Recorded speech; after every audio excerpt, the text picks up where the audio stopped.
Yazdırdıysanız sorun.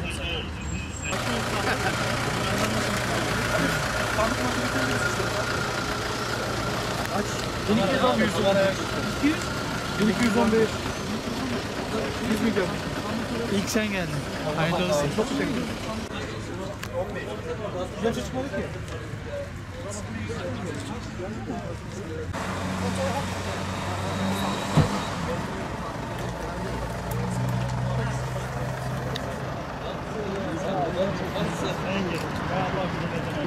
Hangi sandal?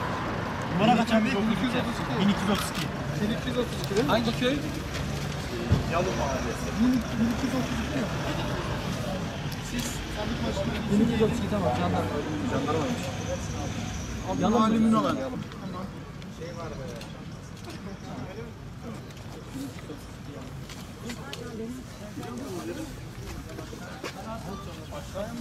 Yok. Şeyde de mi? İçine mi teslim edeceğiz? Adliye. Direkt. Adliyeye. Tabii. Hı. Bu arabada arabada da